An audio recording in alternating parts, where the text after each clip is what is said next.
Hey,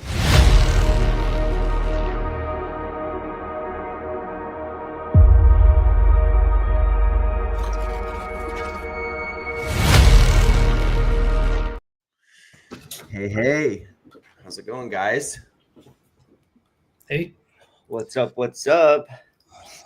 Good morning. It is February 19th, 2025, Wednesday, and a very exciting day, the day of airdrop number 2, going live today. Exciting.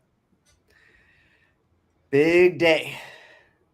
Caleb, what time is airdrop number 2 going live, or did it just happen? should be 30 minutes. Okay. Let's see. Maybe what the exact time is 9:30 PST. So do better, but I mean, I think it's 30 minutes. Great. Okay, cool.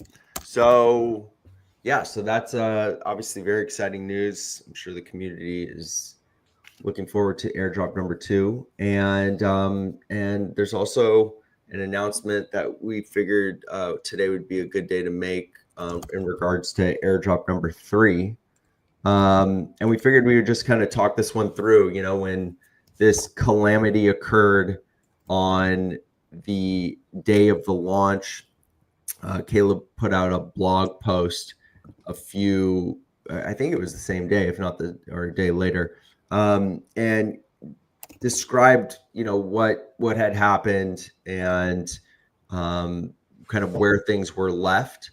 And it was always on the table that there would be a solution for airdrop number 3 to be realized, and it would just be something that we would evaluate at a later date. Well, over the last, many months, obviously this has been a topic of discussion and something that we've been spending a lot of time to, exploring what the process would be to capture airdrop number 3, and really also looking at the claims on airdrop number 1, and based on the fact that there's quite a lot of people, asleep that never even claimed airdrop number 1 up to this point. So in terms of that, the reality is that from a coded standpoint, airdrop number 3 is coded into the smart contract. So regardless, it's there, and it's just a matter of ensuring that it's capturable, when people use the migration tool. And so, Caleb, do you want to kind of go through some of the specifics on what we discussed, and just in regards to airdrop number 3 and essentially a 2-pronged process? I mean, we had talked about it as being something that would be turned off, but that was never in the design of the contract, and so the act of turning it off was pretty tenuous from the beginning, and in more recent discussions, we came to the conclusion that it's not really going to be possible to securely turn it off, to securely turn off airdrop 3. So we just have to plow forward and go ahead with it. And as a result of that, in order to take care of, in principle, the smart contract may run out of funds at some point, the airdrop contract. So in order to make sure everybody is taken care of, we started thinking about what it would look like to upgrade the token again. And that's not something we have to do immediately. It seems that because people move relatively slowly at claiming their airdrops, we can do this in a methodical way. So, it might be like a very late 2025 or even 2026 initiative to upgrade the project and really take care of all the things that we would have wished for at the same time, and at the same time take care of this. So, And I think that upgrading of projects is something that pre-2020 era, the first generation of blockchains, it was frowned upon. But more recently, a lot of big and successful projects have upgraded. I mean, Ethereum hard forks just about once every year or 2 years. Yeah. And it's kind of been proven that it works. So I think we shouldn't be afraid of it. And this was something we did, in August. We upgraded this project to take advantage of a lot of new technology and features. And we shouldn't be afraid of upgrading it again. We have this issue, but there's also some other things that could be made better. And I think that we should be making plans for how that's going to happen in 2025 so that we can plan to pull the trigger probably around New Year's, honestly, of 2026. That's my guess, about when we would want to. But again, because the airdrops are not flying off the shelves, thankfully, we're not under a huge amount of pressure to get this taken care of immediately. Yeah. And so just a little detail on how this works. So as a result of that essentially almost perfect amount of the third airdrop being sent to the wrong contract, or to the wrong wallet, I should say. As a result, there's just not enough funds to, if every single PKTC holder claimed their 1-for-1 in the third airdrop. However, as a result of people not having claimed airdrop 1, and we'll see obviously what the claims are on airdrop 2, presumably people who didn't claim airdrop 1 haven't claimed airdrop 2 as of today. So essentially people would be able to get their airdrop 3 on the day of the airdrop 3 open date, and it would just be a countdown until the contract essentially ran out of that particular wallet, ran out of funds. And concurrent to that, I think that countdown could actually last for years, just because of the way the first airdrop has evolved. True. It can go on for like 3 or 5 years. I think that we will want to improve Packet before we get to the point where that's an emergency. Sure. So one of the two things that I wanted to talk about in regards to the upgrade, just to kind of discuss it, but the first being the LP, and the second being the various NFTs that are associated with stakes and domains for that matter. So yeah, let's just talk about it. I know you've given a lot of thought about it. It was obviously something that you couldn't give any thought to in the heat of the moment, when we were dealing with this crisis. But it was something that we've spoken many times over the last, many months. So let's start with the LP. One of the main topics in specifics is that there's a lot of money staked in that LP, and a lot of people staked for a year. And so that year expiry is going to come up, sometime right around airdrop number 3. What should people do around airdrop number 3, especially people who have like an auto restake function set up there?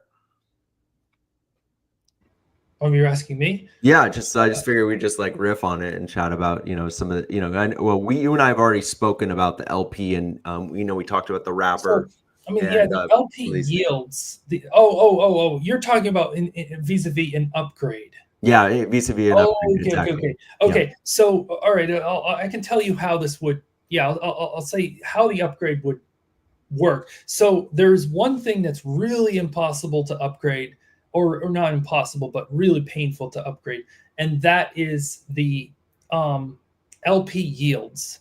But those end at the end of in August. Those will end in August. So the reason why the LP yields are so hard to upgrade is because it is a contract that's paying you out based on your staking in another contract. So really that has hard coded the lockbox that we have. In upgrade, post August, upgrade becomes a lot easier, And what we can do is everybody who has staked packet, there it's in a NFT. Well, we can just make a function that they'll send that NFT to another contract, which gives them another NFT, and that's the new staked packet NFT. And they just keep going as they were. But the new NFT just honors the old NFT, old packet, just as if it was the same thing. But the new NFT, the new contract will, when it receives one of the old lock boxes, it will turn off auto restake automatically, so that eventually those underlying packets units will be freed up in the new NFT. And then when they are freed up, we'll have to switch them from the existing, if it's locked LP tokens, we'll have to switch them from the existing liquidity pool to the new liquidity pool. So basically unstake, remove, withdraw, add, withdraw the Ethereum in the packet and add into the new LP, just as an atomic smart contract function. So not particularly hard. We will have two LPs for a period of time, for potentially a long period of time, up to a year. There will be two LPs. So the new one will be a bit thin, but I think that people will be able to trade the old one and then just swap in and out of the new version of packet. So that shouldn't be too much of a big deal. It's not really anything that's impossible. It's just a lot of little things. Yeah. So the other piece of it, so obviously you have the LP, which, would be switched over. So the large amount of liquidity that's been provided into that LP presumably would be rolled over into the new LP. So let's say that it expires, and obviously want to make sure that auto restake would be turned off prior to that expiry, right? And so it can be just redeposited into the new LP. Yeah. And so anybody with a large amount of LP tokens who has an auto restake up until August would be doing the project a favor to turn that auto restake off, and then or just reduce the time period to like a month, so that they can it will be faster to switch. Yeah. And we should probably, in advance of even rolling out a new token, roll out a new lockbox, which is able to contain the old lockbox. The only reason we haven't done that yet is because we need to do it in such a way that we're not kind of leaving an open end that is a master key that could just take all the liquidity, because we don't want to ask the community to trust us to have like a master key to the project. Right. So, but the liquidity obviously is a key component, and as this next phase of awareness and marketing campaign, begins to roll out this year, presumably we'll see growth there, and so this transition over to the new lockbox, new LP, should be, it'll have some specificity to it, but it should be relatively smooth, especially since we know the majority of that liquidity is provided by a couple people that are very, friendly to the project, and also kind of cool for those people that staked very early, staked when Ethereum was a lot lower. Even with this huge drop where Ethereum has come down, under $3,000, it's still higher than where we were in August 2024. So there's still a lot of value there that's captured in that LP. It would be obviously wonderful to have that rolled back over into the new LP. The other thing that is 400 seconds. What's that? 400 seconds. I'm just calling out the time until it opens. Okay, 400 seconds. All right. Yeah, just a quick little sidebar in regards to the migration. The migration code is, some people just saved their migration code. So if you had initially done a migration code where you entered in your wallet address, entered in your private key for your PKTC wallet, and you save that migration code, that same migration code will work to capture the second airdrop. If you didn't save the migration code, you can just use the migration tool again and just follow that same process and capture your airdrop that way. So either way works. It will give you the same result. So the second piece that I wanted to discuss is the NFTs. So a lot of people have quite a number of NFTs in their wallet, every single stake that they've created. And in the migration of essentially a new token, what happens with those NFTs that are in everybody's wallets? Well, they get swapped out for new NFTs. And I think that's our opportunity to fix a lot of the things that we didn't think of when we first created this. Yeah. In fact, I mean, the NFT, the whole idea of making an NFT from the beginning was kind of an afterthought, like, hey, let's represent ownership of a stake as an NFT. Yeah. By the way, 5 minutes. This is the 5 minute mark. But it was just like kind of, oh yeah, so we have so transferring ownership is technically possible because it's an NFT. That was an afterthought. Come to find out that NFTs are interesting and useful, and people want to do things with them, and they want them to have names and pictures and metadata and links associated with them. That was none of that was in the project, because let's just make ownership of a stake as an NFT was an afterthought. So if we move to a new version, then when we move to a new version, then the new lockbox contract can have really proper NFT representation, so that it's something that you can sell on OpenSea, and it's something that people can look at, and it'll have some kind of a picture, and that can even evolve over time to being a better picture, which if there's a domain associated, maybe the picture has the name of the domain burned into the picture, or it's a picture that is representative of the website that's on that domain. Kind of the sky's the limit, but we're just missing the hook from that contract. So that's why if you look at those NFTs, they just say lockbox, and there's no additional information. Yeah, I love that. I think that's going to be a huge value add. And, because some of people, including myself, have just tons of these NFTs in my wallet, and it's really hard to identify which one is which from the wallet. Now, there is some cool stuff where you can hover over your stakes, and it'll tell you what stake number it is. And so that's a cool feature that most people don't know about. In the dashboard. In the dashboard, correct. So, but doing it in the wallet and being able to, not have to go to the dashboard to view everything would be amazing.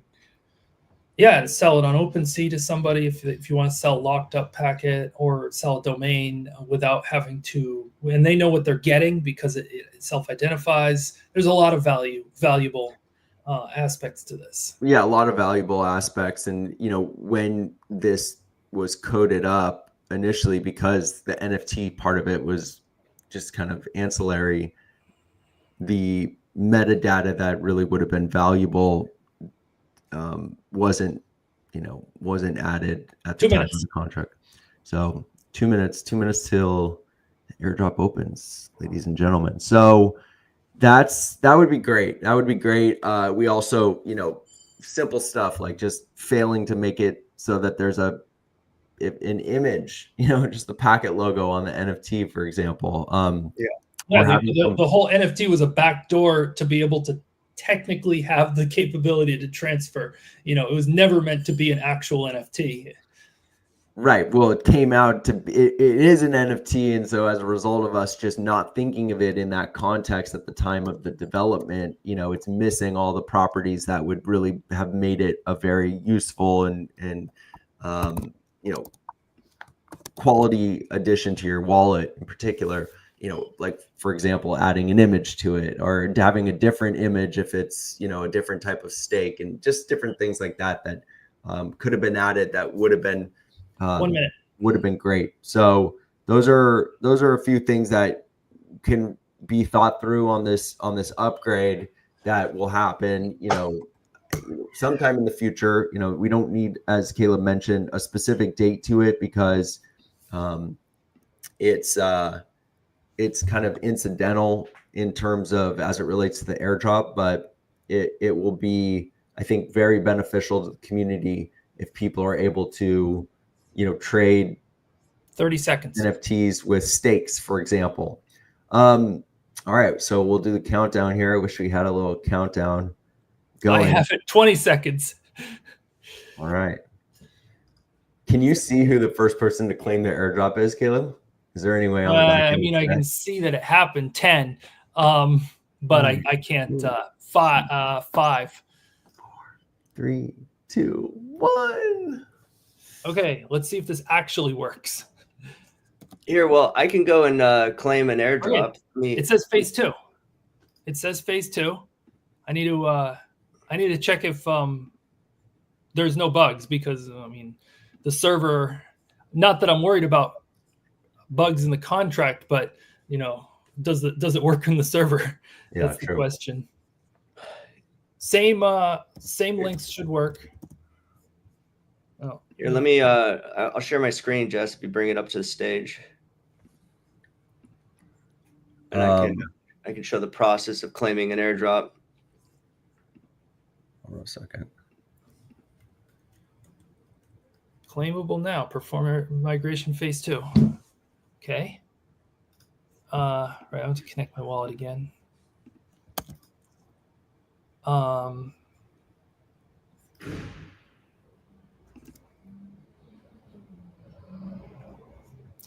It looks like it will work. Great.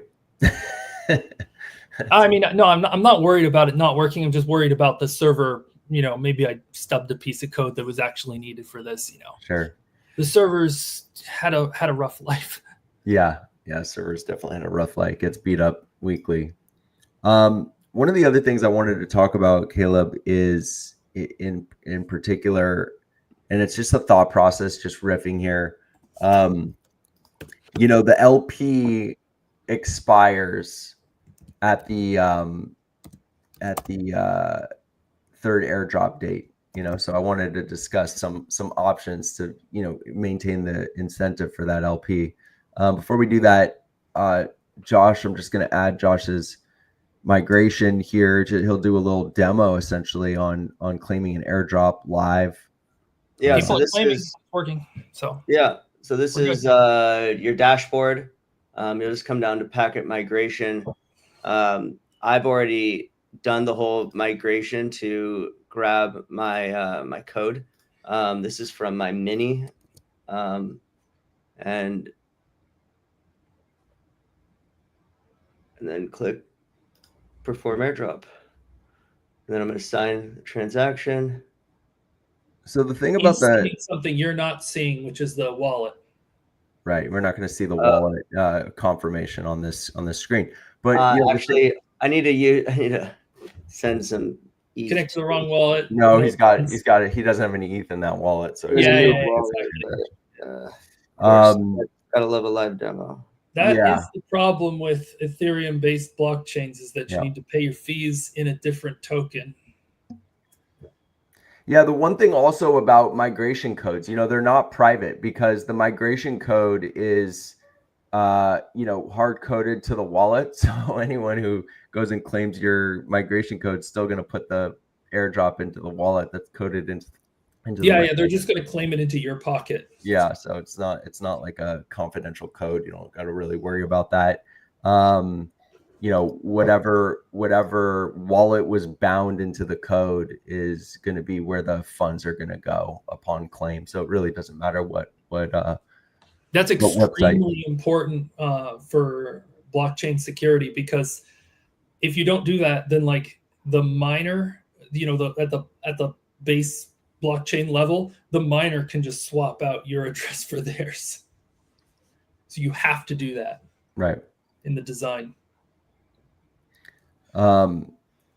Yeah, so look, it's pretty simple. There's for people who also need some help on claiming a migration, there is a YouTube video on the Packet YouTube. So head there and you literally can get a step-by-step, instructions. It's stupid simple. In the description underneath that video has a link to the migration tool. And one factor with the migration tool is it does access your terminal. So if you're not familiar with your terminal, Does it? Yeah. Yeah, it does. I mean, you wouldn't notice because that's just like a everyday thing for you. But yeah, it does boot up terminal and Yeah. It pops open a terminal when you click on it. That's right. yeah. So anyways, you should see that happen. It's super easy on Mac. I've never obviously done it on I PC. believe on Windows it won't do it. I think it does it on Mac because I packaged the app a super lazy way, and that makes it so that it just does that when it's starting up. Yeah, that's right. All right, so just to go through this process again, paste it there. It's going to tell you how much you have. You got to make sure you have some ETH on base to be able to claim it. You're going to click perform airdrop. Hold on. What? He's seeing something you're not seeing. Yeah, what the heck is going on here? I love a good live demo. It's always the funnest. I have ETH, yeah. ETH on base. There we go. I had to just anyway. I saw on the server a lot of people made, or half dozen people made claims. So nice. Good. Nothing to do. Rock and roll. No rapid fixing of the server needed. Yeah, so it's a great opportunity. I mean, I guess we're going to see yields go down. People will be able to stake more Packet. There you go. Successfully claimed my airdrop. Great. And so, yeah, so then it says, you can see it says phase 2 claimed, and that's that. So one thing that will be now changed, Caleb just kind of putting it out there. One of the things that will be changed is you'll go in and need to update that code that we were just looking at to show that the third airdrop will, be claimable on that, when you go to that window on the migration, Packet migration tab. So, yep. So there we go. Very exciting stuff. We've been seeing a lot of growth on Packet stakes, or I should say, nodes. Here, I'll share. I see the growth because when I restart the server, it takes a minute and a half to download all the state from the blockchain now. Wow. It's like it's over 1,000 lock boxes and something like 300 or so domains. It's starting to take a long time to. I see what happened. So since I had claimed my first airdrop with a different wallet, even though I claimed it with that wallet, it sent it to my other wallet. That's why you didn't see it. Okay. I thought you only had an airdrop for 70 Packet. Yeah. No, I didn't. So that's a security feature, I guess, that even though I claimed it with a different wallet, it didn't go to that wallet. It went to the original wallet. Yep, goes to the signer. Right. Yeah, there you go. So, all right. So what we're looking at here is this beautiful website dashboard created by our esteemed community member, Rivaldi, who built this website. The URL, as you can see, is insight.pkt.live. You can go here and you can look at the stats on this network. Absolutely love this dashboard. Best dashboard that we've seen for the project ever. And it has an unbelievable amount of depth to the data. And one of the things that's, I think, incredibly impressive here is that when you go and check out the network, actually, sorry, I'm going to do it this way. we'll go to the live node map, and you can see that there are 171 CJDNS nodes all over the world. And it's been really cool. If you're out there setting up CJDNS nodes, you'll start to see some of these nodes starting to pop up. And one of the things that I've been noticing is a bunch of nodes starting to pop up over in Asia. So all through Japan, South Korea, and Vietnam. Just a couple. Actually, there was 2 here, and then node just popped up in Hong Kong. So still, one of the things. That's cool. Yeah. Who's going to be the first person to really open China? I mean, Hong Kong is kind of China light. China and Russia. And the thing is, I found a couple server providers. They're a little bit more expensive, and I can't read the Russian websites, but they're a little bit more expensive if you want to get a node for the year, which isn't a lot, maybe $40 for the year. But if you do open up, you pay that $40 and get a server in Russia, you're going to get the 200% bonus. So it's for sure worth it to grab one. It would be great to see our first node pop up in this region. I tried to do it, but I didn't speak Russian, and my credit cards kept getting declined. So you got to find the other problem. Crypto. The credit cards in Russia and the credit cards in the West don't really talk to each other right now. Yeah, you just got to pay with crypto.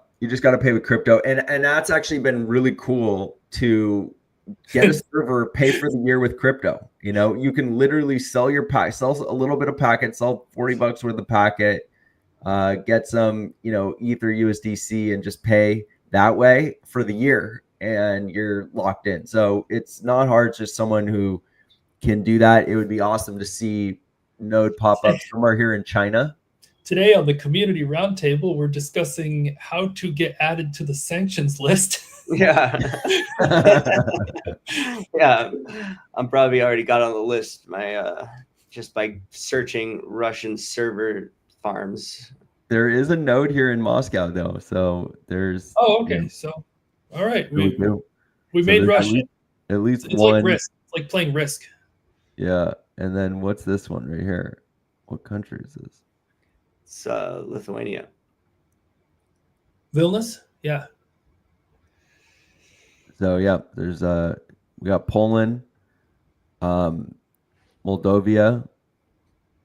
Someone locked that up. Bunch in Romania. Romania internet is like $15 for gigabit. Yeah, Bulgaria, Istanbul. Someone lit us up over in Israel right here. Looks like we're maybe even swooped up right next to the Gaza Strip. Someone's got a packet node in Gaza. Someone want to set one up in Gaza right here. So anyways, let's keep building. The thing that's a little bit tricky about this map, as I've realized, is that these nodes are in the city where the server is, right? So even though it looks like there's like nothing here in Russia, there's this one node, number 68, that is in Russia, representing the entire country. Love this little view here where you can see the interconnected aspects of the network, which is quite cool. Let's talk about the exchanges. Yeah. And I'm going to show one more thing real quick, just so people can see kind of the node map, which is really, really cool. You can see where there's a heavy concentration over here in Europe. So, all right, let's talk about it, Caleb. Yeah. So, Castile just asked, what's the outlook on the exchanges? And exchanges, the exchange airdrops. Right. So what I know is that they gave us the thumbs up, and we forwarded the transactions. So that it was within 2 or 3 days of opening the first time when we actually got to the point of thumbs up. Here's the address. Send it. Ready to go. So I think that it's gonna be pretty fast at this point because there wasn't any of the back and forth and what do we do and how do we do it. that we had in the first airdrop. I mean, you know, because you're in direct contact with them, but what I know is that we got to the thumbs up and finalized pretty quick. Yeah, so I can tell you. So we've sent the airdrop off to both the Bitmart and MEXC exchanges. There's one issue. I think it's with Bitmart, where Bitmart has several wallets that they have to do the migration themselves for. So in terms of Bitmart, you do most likely have to wait a day or so for them to complete the migration. They essentially had a majority portion of it that was sent over from the airdrop exclusion, and then they had several wallets that they control. I guess it's their hot wallets, and so those wallets will need to be claimed on their end. They forgot to exclude. They forgot to put them on the list, and so now they have to manage them themselves. Yeah, I wasn't going to throw them under the bus, but since we're throwing them under the bus, yeah, they fucked up. I mean, that's the only explanation. Why is there some wallets that are off to the side? Yeah, they forgot. Yeah, it was actually really it was the reason why there was such a big delay with that airdrop, because they did, when they reconciled all of the customer wallets, they didn't include their own hot wallet, and two hot wallets. It had a lot of PKTC in it, and yeah, it was a process to get through it. So anyways, now they're clear on what that, and there was a security protocol that they had to overcome. So now that that's all been handled prior to, with regards to airdrop number 1, airdrop number 2 should be really straightforward. And so they have everything they need from the project team, and now they just need to go do their part and open it. MEXC, on the other hand, should be extremely straightforward. They handled the airdrop process perfectly in airdrop 1, and so airdrop 2 should be pretty effortless with regards to MEXC, and they've received that airdrop in the last 24 hours, and it'll just be a matter of how long it takes for them to open it. But I would be shocked if it doesn't open up this week. By the end of the week, I should say. It should be pretty straightforward. So keep an eye out there. Hopefully it answers anyone from the community's questions with regards to airdrops. One sad part of the story is any packet that was on, I forget, what was that third exchange that was no KYC. No KYC exchange. So those guys just refused to claim their airdrop. They decided to steal everybody's packet, basically. I don't think they stole it. I just think they just they're stealing it by not giving it to you. So I mean, whether they decide to claim it, yeah, they're burning it.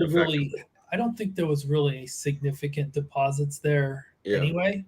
I mean, it's still a shame, any packet, sure, good packet. They were just being complete bastards about it. There was no reason for them to be, the communications were unfriendly and unhelpful, and just like a general blatant refusal to do even the most basic task. So yeah, at this point there's dead airdrop over at no KYC. And yeah, in the last 4 months, haven't heard anything from the Rat Packet folks either. So that's just been an open-ended piece. It's unfortunate, and they have a email on the ODAP site, and anybody that has Rat Packet, I suggest you reach out to them directly and try and negotiate them to help you out. Yeah. So I'm not aware of anyone having any luck there, but I am hopeful that those are good guys, and I do hope that at some point they put a little resources into helping people open up the claims. I don't know what that would look like. I don't understand exactly what the technological function is over there to allow people to withdraw. If they disabled bridging when the transition happened, which was great. We advised them to do it. I don't know if they did or not. If they did, then this is easy. All they have to do is just everybody who has Rat Packet just figure out what all the balances are and make a script that just send to everyone the equivalent amount. That's an afternoon project. Yeah, and I think that one thing I would say, and maybe this is just something that can be done at some point, is, you know, that's a perfect network steward project, right? And so it's, you know, if someone was to say, hey, we need a few weeks to write the code for that, and we want to be compensated, we're not going to do it for free, whatever, network steward project. So you know, that's an open book. I would certainly vote for that. And you know, I think the whole community would vote for it. Even people who don't have Rat Packet would vote for it. It'd be good for people to close that, you know, that loose end. And it's about 70 million packet or more that's over and, you know, locked up in a Rat Packet. And, you know, I don't locked up over there. Don't leave money on custodial services. Yeah, no. Don't indeed. leave money on custodial services. You can use a custodial service. You put the money there when you need it, and when you're done with it, you move it off. But if you leave money on custodial services, meaning you kind of put it there and you forget about it, and the year goes by and you're doing other things, I mean, a lot of people have lost a lot of loot over the past 20 years between all the Bitcoin exchanges that have gone under. I mean, it's like, don't leave money on custodial services. That's the rule. Yeah. Yeah. That is the rule for sure. So hopefully that loose end can be tied up at some point. I want to talk about one more piece that has been pondering in the back of my mind here in regards to the LP. So, you know, out of the gate, anybody who staked the LP is a big winner of this migration. There's no question about that. And in two ways, really. One, you would have locked up Ethereum, and if you locked it up in 2024, you locked up Ethereum at a lot lower price. So your Ethereum's gone up in value over this time. And unfortunately, Packet's gone down in value as a result of our dear administration in the White House just tanked the entire crypto market, just flushed this market right down the drain with Trump coin, and then the market manipulation that ensued over the last 6 weeks. So the airdrop though contract, you know, the recaptured burn coins that have been redistributed, you know, out as a remuneration million packet per day to the LP stakers, that contract will run out come airdrop number 3. And so one of the things that I've been thinking about is the idea. That's by design, by the way. What's that? That's by design. That's not a bug. It was always a designed to last a year, and after the end of the year, it was a 1 year sunset. Yeah, that's exactly right. But I think that the benefit of it was incredibly valuable. And so one of the things I was thinking was like, well, how can you continue that? And so one option could be to hook up the networks, a portion of the network steward, to continue to be paying, you know, essentially dividend to the LP stakers. And so just, you know, figuring that out, it's something I just wanted to put on the table that, you know, it would require some more thought going into that in particular, but that's really the only other tranche of continuous funds for the you know, life cycle of this blockchain project that could be you know, there to continuously remunerate the community for providing liquidity, because there's no question that liquidity provision is extraordinarily valuable, and the incentive, I should really say, is extraordinarily valuable for people to take that action. Otherwise, you know, the trade volume isn't substantial enough that you're getting paid out, you know, healthy doses for being an LP, which is normally the reason someone would become an LP.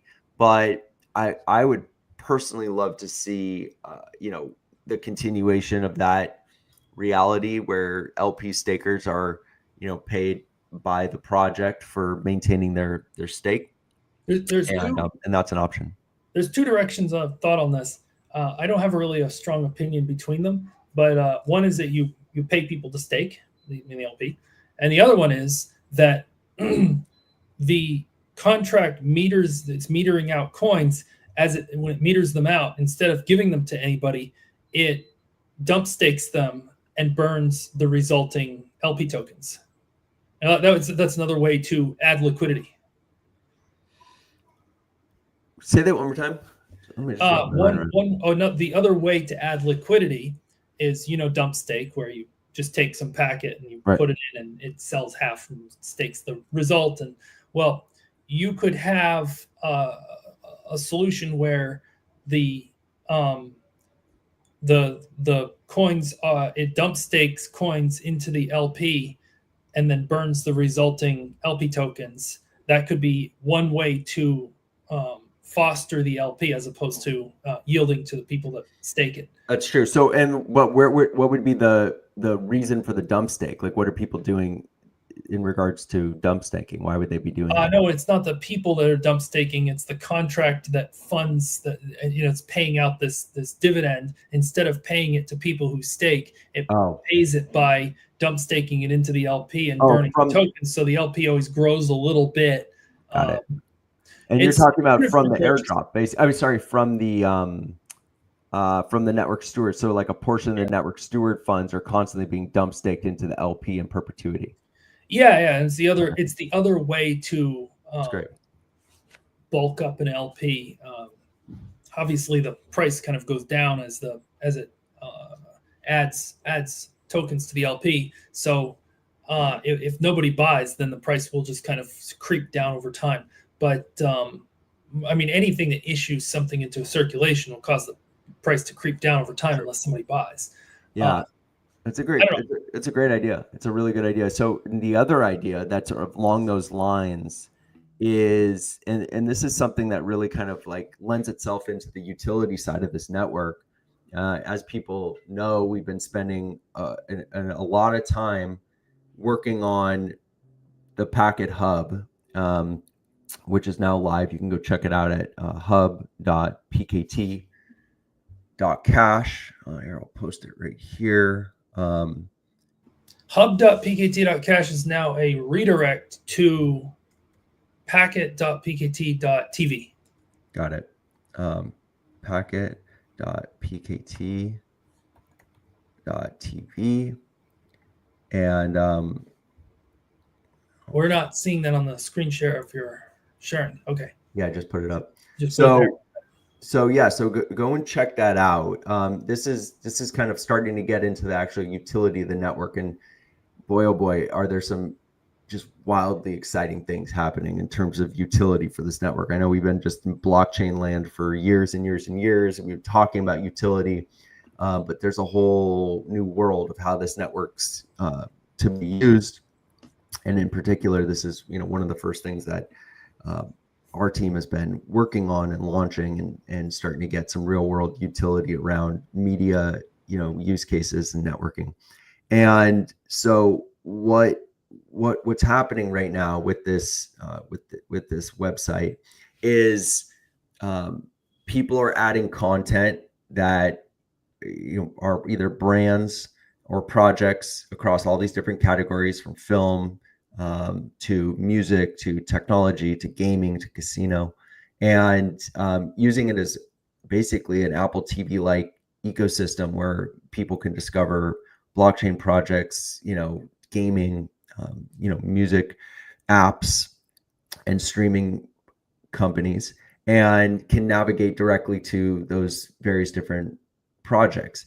One of the pieces that I think is really opportunistic here is, as people want to prioritize themselves on this platform, having everyone have their Packet domain as the basis for being included on the hub, and then from there having people stake Packet to their domain in order to be prioritized on the as far as like who wants to be first and these various different categories.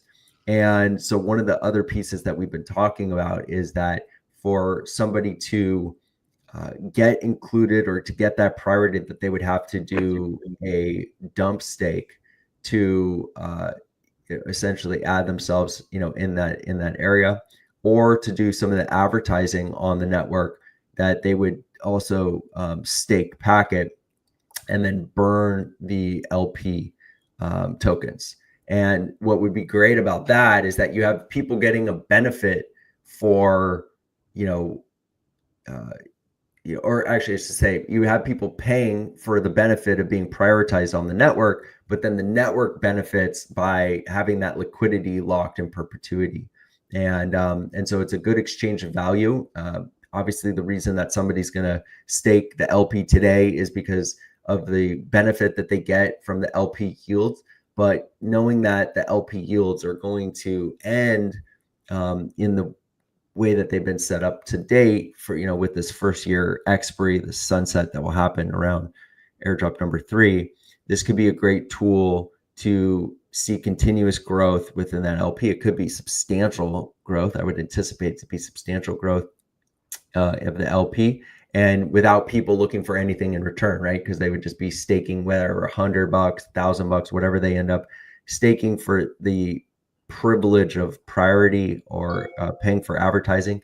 And then that money, lives in that LP forever. And, if you get hundreds of people, staking, hundreds or thousands of dollars, then you're going to have hundreds of thousands of dollars of added liquidity that would never be withdrawn.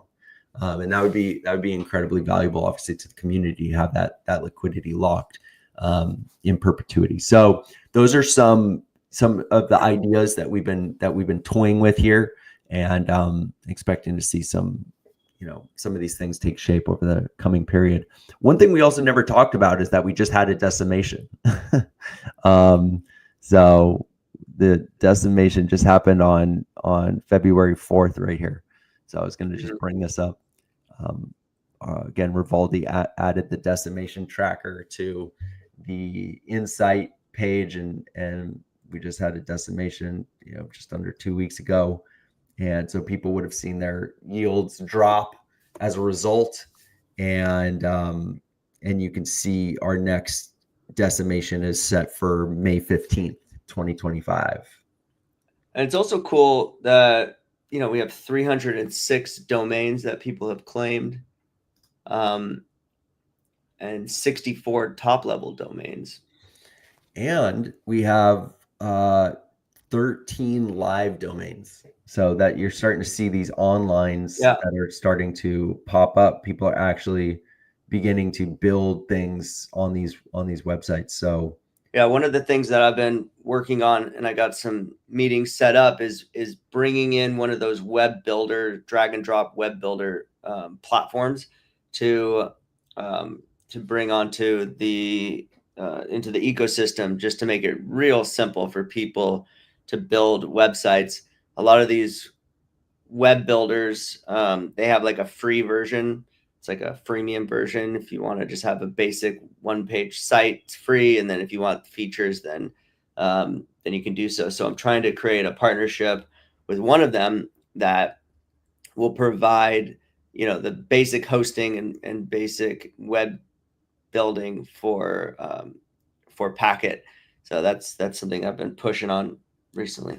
Yeah, let's talk a little bit about that, Josh, because this is where the rubber meets the road on these websites, right? So you go and you claim a website, and you now have, or a web domain, I should say, you now have a web domain, and on the back end of that web domain. So if you go to the Packet DNS section of the dashboard, and you have a domain that you've captured into your wallet, right? You have the NFT for it. You're in possession of that domain. You can actually add the DNS to the domain, and you can link an actual website to it. But some people might not be savvy on how to do that. Some people might just, their experience with setting up websites is going to Squarespace or Shopify or Wix or some of these kind of really easy web builders. So yeah, as Josh mentioned, what we want to do is partner with a web builder so that there's a relationship there, and some simple click and deployment for people to get websites up. If you have a Canva subscription where you're actually a paid Canva subscriber, which I would assume a lot of people have that, it's a great tool. They have a free, web hosting. So you can literally just take one of their template web pages, modify it according to whatever you want, just something simple, put an image up there. And then they have, really, really good video follow along tutorials that you can launch a website, and it's incredibly easy. You just pick a top level domain. So whatever your subdomain is, let's say, it's Josh, and then you would go to the active domains right here. There's 64 active domains. So you can pick any one of these active domains as your top level domain, and then whatever your subdomain is. So for example, it would be, josh.pkt.yachts, and Josh could put his yachts website up here. And you can just link this subdomain to this top level domain and just propagate the DNS through Canva. And that's one of the easiest ways to take a website live. But our goal is to create another solution with a free web builder that you don't have to pay a Canva subscription to, so people can start launching websites really, really easily. So that'll be coming soon. And where that really gets, in my opinion, where that gets really interesting, and why we're targeting the media industry to begin, and media extends, beyond just like film and TV to include anything from podcasts to, music to gaming, etc. Is the, and this is kind of where we want to see this go, is making it easy for people to grab their web domain and then launch a website where they can promote their content off of their packet domain. And that's why we need that, really simple click web builder and deployer, so that people can, easily build a website, even looking at some of these really cool AI web builders. So they look great. The sites will look great. And then to be able to simply link up the DNS and get a lot of these sites live, and start proliferating growth. And what that does, and I was kind of contextualizing this, what that does is that essentially builds a globally accessible social network. Obviously, it doesn't have like the social components where people are doing commenting and, it's all interconnected like you would get from like an Instagram. But each web page is really your domicile, your shingle, where you can represent and sell, transact and interact with people globally accessible web domains. And if you're, for instance, a musician or a film producer, whatever you're selling, even just someone doing something with e-commerce, you can build that site right there. Super easy. You don't have to pay annual registration fees. You don't have to pay for privacy fees on your web registrar. And you basically have a website for life with no cost outside of just whatever you had to stake to grab the web domain. So really, really powerful tool. And I expect to see some substantial growth right here on the number of subdomains and the number of subdomains that are online in the coming period. And actually, on this, go for it, Josh. I wanted to bring up what Caleb just built as well. Yeah. Well, I was kind of going down that path. We're making it easier and easier. And to claim a domain is super simple. You just literally take one of your stakes and pair it with a domain and see if the domain's available. But yeah, I was gonna bring up that Caleb had created a tool. Maybe you want to just bring it up. I haven't used it before, but I could. Yeah, I could show you. I could show how it works. Here, let me. I'll present. Yeah, go for it. So I'll just explain it while Josh is bringing it up. So one of the issues here that we've had is, it's not really an issue. It's not really the right word, but let's just say one of the hurdles that we've had is this process where you go to the section where, let me know when you're ready, Josh. I'm you go ready. to the section where you are going to claim a domain, packet DNS, and then you would the process you would do is you would go to register a domain, and it brings up this sidebar right here. And then you would type in, whatever you wanted to claim. Let's say he wants to claim, your name.pkt. Okay. So the problem that he has here is it tells you what the price is, but your options are to stake it to one of your pre-existing stakes. But the problem, if you stake it to one of your pre-existing stakes, then you really never have the opportunity to transfer that domain out. So it's not recommended to just stake a domain directly to one of your main stakes, like especially if you have a lot of packet on that stake.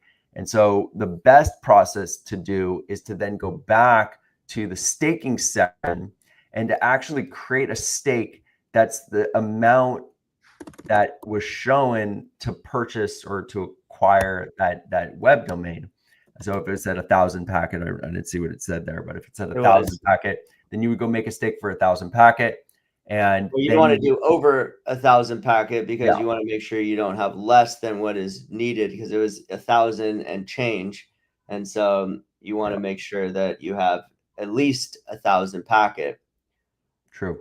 So you go make a stake, and now you have that stake that's specific for the domain. And then you would go back to Packet DNS, and then you would bind that web domain with the individual stake that you created. That's a lot of steps. And so we were seeing, as we were getting more people involved with this, getting people to go from Packet DNS, then back to staking, then back to Packet DNS, then claiming. And then if someone else had staked that a web domain in that time period, then the price doubles. So now you didn't get the ability to do it. So Caleb invented a tool, and we've been talking about this, very similar to the dump stake tool that was created for LP, where essentially it will do the smart contract call function of creating a stake at the same time that it's grabbing your domain. And this is just the rudimentary, web page version of it. We're going to add some UI to this and make this a little bit more palpable here. So I'm going to claim your name.pkt. And so then this is where you put max PKT that you're willing to stake. So what it'll do is it'll find what the minimum is, but you'll just say, hey, the max I'm willing to stake is 3,000 packet. And we know that the cost of it was 1,000 and change. And so then it has your wallet in there. And then you just click register. And so then it's doing some stuff that you can't see, where I had to sign the transaction. And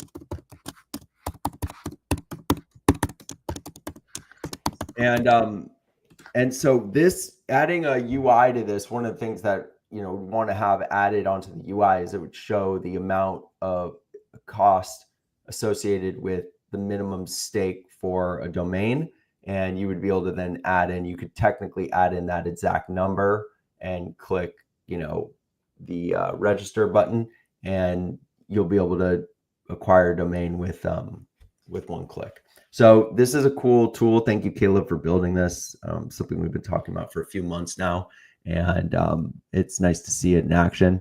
And then we've been talking with our team, building a little sexy front end for this thing so that people can jump in and start using this as a one-click way to grab domains, and hopefully help with some of the scalability issues there. Yeah, It's a good one. Surprisingly complicated thing it has to do. If you watch closely, you'll see it does 4 steps. Did you click it, Josh, or? Yeah, he's doing it. I can see it from here. It's on step 3. I just put the NFT into my wallet, which you guys aren't able to see. Just and there you go. And then you got to just keep clicking confirm in your wallet so that it can authorize the transaction. There we go. So yeah, bravo. So this is a cool little piece here. This will help with scalability. Obviously. And so real quick. So yeah, it says it looks like it worked. and then you'd come back to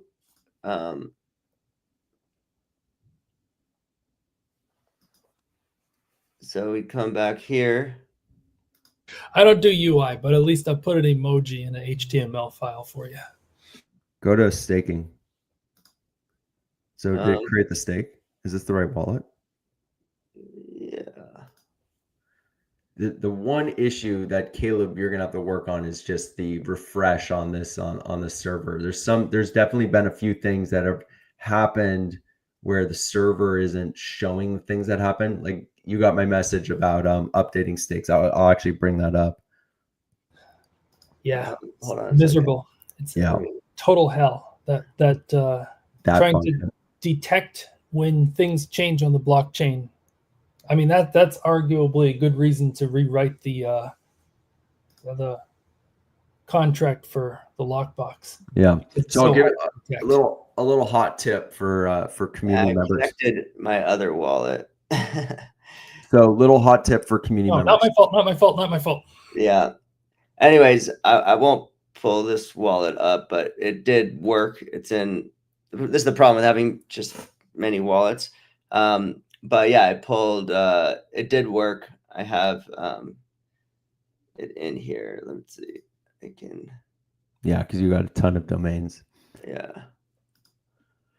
But yeah, it worked. And we're working on right now putting together the UI for it, which is looking pretty cool. And having the ability for people to just claim a domain. And then also, if you don't have the technical skills to do what I just did, that we have a service over at PacketPal where we'll claim the domain for you and we'll transfer it to your Web3 wallet, or we'll custody it for you.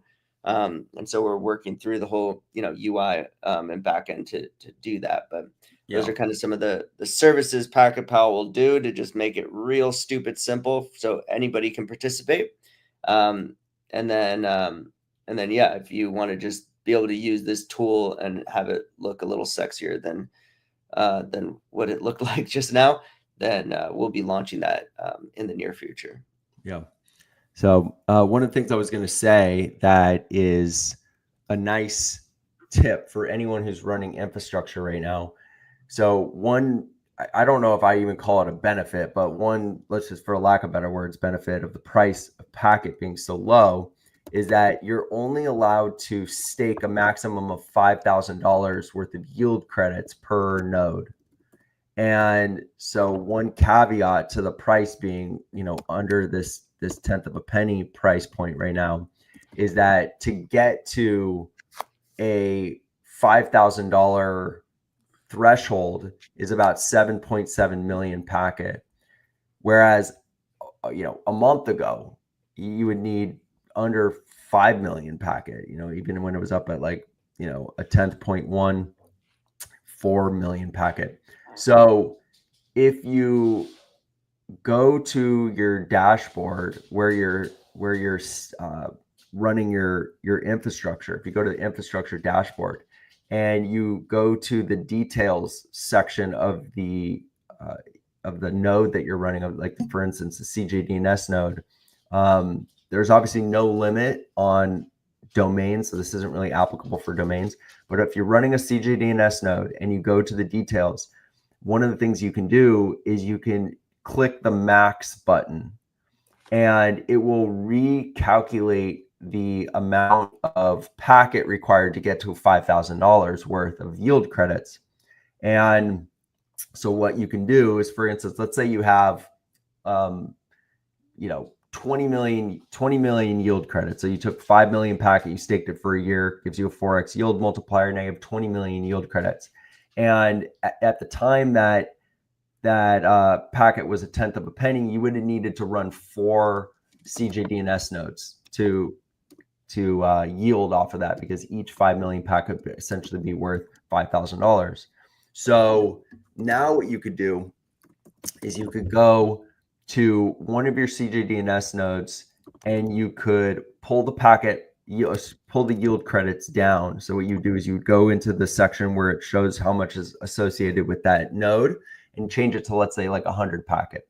It would bring back those yield credits into the unstaked yield credits section of the dashboard. And then you could go to your other 3 nodes and you could click the max button you go to details, click the max button, and it will now max out. It will add those yield credits into your other nodes, and basically recomputate the amount of yield credits to get to $5,000. And essentially what that allows you to do is reduce the number of infrastructure that you need to have down. So you're now, instead of maintaining 4 servers, you're able to maintain 3 with the same number of yield credits.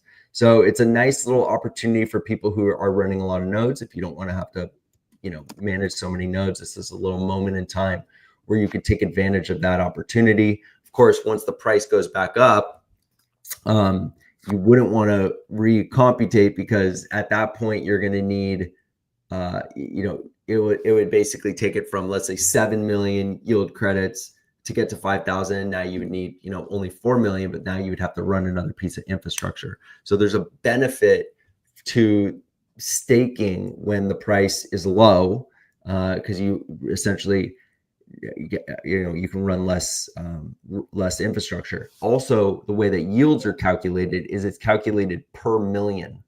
So you'll see, if you go to the dashboard, that the yields right now are approximately just under 200 packet per million.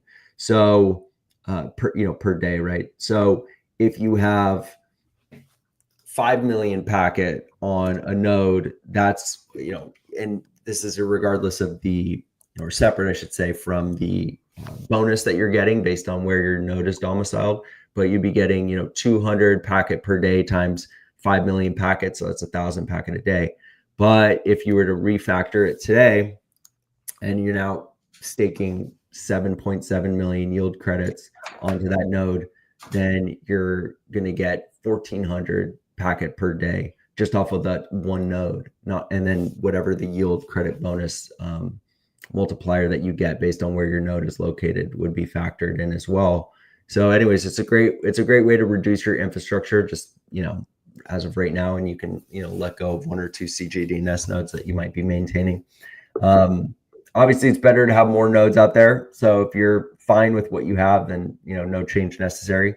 But for people who may have a large position and are managing 20 or 30 CJDNS nodes, it's a little hat tip. Or if you haven't set up any infrastructure, it's a good time to do it now. I do expect that we'll see some price growth as this market heals, and Lord knows that this market's been through a lot over the last month. We watched, I think I was running the numbers, somewhere around $6 to $7 billion were wiped out in leverage positions over the last month. And we know who benefits from that. That all goes straight to the exchange bottom lines, and that's why it's so predatory with the market manipulation in the crypto market in particular, because the exchanges manipulate the market for the sole purpose of liquidating long and short positions. Because when you're liquidated, that money just gets swept into the exchanges coffers, and these exchanges are getting unbelievably rich at the expense of the crypto community. So this like short-sighted behavior it cannibalizes the industry, right? So it's like, you go take these people that are believing in crypto, taking their hard-earned dollars, and they're messing with leverage. They know the risk, but when you liquidate your community multiple times a week, at some point it's just a capitulation event. And this last market manipulation, when Trump announced the tariffs, and they essentially caught a few of these market makers manipulating just blatant manipulation, where they sold billions of dollars worth of altcoins all at the same time. They pushed Ethereum down to almost $2,000. It's down like 40% in a few hours. It just shows, that they really don't value the crypto community, and it is a fragile ecosystem, even though it is up over, $3 trillion market caps. total market cap for crypto, it's fragile. It's still relatively small, and a lot of these communities are delicate, and between what happened with the Trump coin, then Melania coin, and then just almost every single Fed announcement, or any type of like little news in the market, the exchanges were using that as an excuse to dump the price on people, and then short squeeze anyone who was shorting. And at this point, it's been like a general capitulation across the entire market, and presumably at some point we'll see prices rise again, but right now it's looking real bad. So sorry to anybody who lost a lot of money, and if you were on the right side of those trades, which would have to be short tenor trades, because they were really focused on getting people while the price is going up and going down to get liquidated. Good on you, but I would say majority of people are got wrecked badly. In fact, there's a wild video. A trader that I follow, his name's Carl. He has the Moon Show, and on that tariff liquidation day, his port had millions of dollars in leverage, and he doesn't trade with stop loss, and but he uses just a huge amount of collateral, and because he knows the volatility, he'll leave it without stop losses, knowing that it generally recovers. So I think he backed his account with millions, and he did a post where he like almost couldn't talk. It was like a abnormally long post. He ended up ending our YouTube video. He ended up ending it just being like, I'm just rambling. I don't even know what I'm saying, but yeah, it was, he knew it was market manipulation, but I think he lost millions and millions of dollars because his entire account got wiped out on that day. So it just shows even the most like experienced traders got wrecked. So anyone who's more on the novice or amateur side would have for sure, lost their trades on that day. And that money has not come back. Especially, major projects, and mostly in particular, I would say in the meme space, but with the amount of liquidity that got pulled out of these meme projects to be brought over initially into the Trump coin, and then Trump, went up to a $70 billion market cap and is now bled out, 60+% of that liquidity into the president's pocket. And but as a result of all that money being pulled out of all those projects to put into Trump coin and then Melania coin, which created the market twice over the weekend, that weekend prior to Trump's inauguration, none of that liquidity is ever coming back into those projects where it was initially withdrawn, because it's lost, because Trump got rich off it, but all at the expense of all the people that were going and messing with those meme coins.